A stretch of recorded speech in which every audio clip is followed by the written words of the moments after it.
créer vos graphiques et les afficher dans TimeTonic.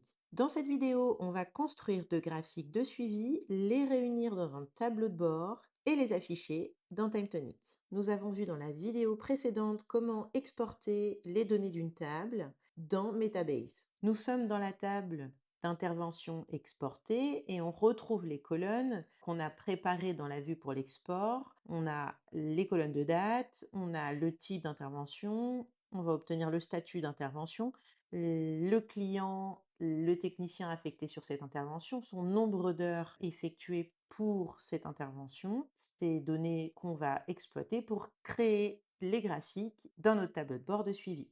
Dans la base de données exportée de mon espace de travail côté Metabase, j'ai différentes options qui s'offrent à moi. Je peux filtrer, je peux créer des groupes rapides et je peux éditer à partir de cet endroit des nouveaux graphiques. Vous pouvez aussi retrouver votre base dans base de données. Celle-ci est rangée dans TimeTonic nous concernant et vous avez sur votre table deux options. Pour aller vite, la radiographie de la table. Survoler une table et cliquer sur l'icône en forme d'éclair pour la radiographier. Metabase construit automatiquement une série de graphiques à partir de vos données. Il peut vous être nécessaire, pour des raisons techniques, d'observer le détail de type de champ pour cet export. Donc on va voir ici les informations du type de format des données en sortie pour chacun des champs. Nous allons créer un tableau de bord. Nous allons nommer le tableau de bord. Le tableau de bord est créé. Nous avons un onglet et on va pouvoir créer notre premier graphique. Je clique sur Ajouter un nouveau graphique et on va créer un graphique à partir d'une nouvelle question. Donc je sélectionne la question. Je vais chercher dans la base de données TimeTonic ma table. On arrive dans la fenêtre de configuration qui nous permet de dire ce qu'on souhaite mesurer. Donc là, on va compter le nombre de lignes et comment on souhaite le regrouper. Donc nous, on veut regrouper les types d'interventions. Ensuite, des options s'offrent à nous, donc qui nous permet de filtrer, de trier et limiter les résultats. Les colonnes personnalisées et les jointures sont des options avancées qu'on n'utilise pas toujours. On va faire l'aperçu qui nous permet de voir un graphique à barre verticale. On va cliquer sur Visualiser et un menu latéral s'ouvre qui nous permet de choisir le type de mise en page de graphique que nous souhaitons afficher.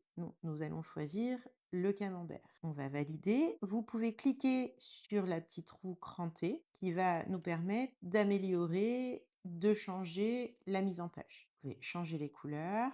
Vous pouvez appliquer différentes mises en page sur l'insertion à l'intérieur du camembert des pourcentages ou du nom éventuellement. Donc à l'appréciation de la mise en page, je valide. Vous pouvez appliquer un filtre, vous pouvez appliquer un groupement rapide, éditer à nouveau la configuration et sauvegarder. On va renommer ce graphique. Une fois validé, notre graphique s'insère directement dans notre tableau de bord. On peut l'étendre sur la toile du tableau de bord pour une meilleure mise en page. On peut éventuellement aussi le déplacer. Ici, on peut appliquer un filtre uniquement au graphique. Vous pouvez retravailler la mise en page, le remplacer, le dupliquer ou éventuellement le supprimer. Une fois terminé, on sauvegarde le tableau de bord. Allons créer notre deuxième graphique.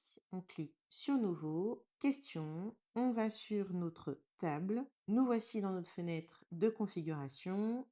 Sur la table d'intervention, on veut résumer la somme de la colonne des heures. Donc, on va faire une somme cumulative sur le total des heures qu'on veut regrouper par les techniciens assignés sur les interventions. On va visualiser les données. On va changer la mise en forme du graphique pour faire un graphique à barre horizontale. On va pouvoir aller modifier dans la mise en page et indiquer en suffixe que ce sont bien des heures. Une fois avoir terminé la mise en page du graphique, donc je retrouve bien les informations de mon abscisse Y pour les techniciens et les informations pour l'abscisse X pour les heures. On va sauvegarder On va renommer, on va sélectionner nos tableaux de bord et on va sauvegarder. On se retrouve avec notre deuxième graphie en détail. On va personnaliser la mise en page. Notre tableau de bord dispose maintenant de deux graphiques et on souhaite appliquer un filtre de date. Donc c'est un filtre global du tableau de bord. On peut appliquer également un filtre sur chacun des graphiques. On va sélectionner par la colonne de date de fin d'intervention. On va mettre une valeur par défaut pour les 30 derniers jours et on valide. On va sauvegarder nos paramètres. On dispose maintenant donc un filtre appliqué sur le suivi des valeurs pour les 30 derniers jours et on peut choisir de filtrer pour le trimestre ou éventuellement pour l'année. Et si on souhaite supprimer le filtre, on a juste à nettoyer. Vous pouvez ajouter 7 types de filtres. Vous avez le sélecteur de date qui vous permet de filtrer sur une plage de date ou une date précise. Regroupement temporel, regrouper les dates par unité de temps, jour, semaine, mois ou année. Localisation, filtrer par une zone géographique, pays, région ou code postal. Texte ou catégorie pour filtrer sur du texte avec des conditions comme contient, est égal à ou commence par. Le filtre nombre, filtrer sur des valeurs numériques entre deux bornes, supérieures à ou inférieures à. Le booléen, filtrer sur une valeur vraie ou faux. Identifiant, qui permet de filtrer sur une clé primaire ou un identifiant utilisateur. Pour éditer le tableau de bord, je clique sur le crayon éditer mon tableau de bord et je peux aller ajouter un titre sur la zone de texte, faire glisser l'élément au-dessus. Je peux ajouter des liens ou des iframes pour faire apparaître une base de données, un schéma extérieur, une vidéo par exemple. Je peux ajouter des nouvelles sections et intégrer la mise en page en sélectionnant une question directement chercher un graphique préalablement créé dans le tableau de bord. Vous pouvez appliquer la mise en page en pleine largeur et ensuite vous sauvegardez. Pour partager votre tableau de bord dans votre espace de travail, rendez-vous sur l'icône de partage dans la section embarquer. Cliquez sur le bouton publier. Votre paramètre de filtre date doit rester en éditable si vous voulez laisser à l'utilisateur la possibilité de le modifier sur une autre plage de date. Ensuite, récupérez dans la barre de votre navigateur l'URL, retournez dans votre espace de travail, cliquez sur Ajouter, sélectionnez le module tableau de bord, nommez le tableau de bord, collez l'URL.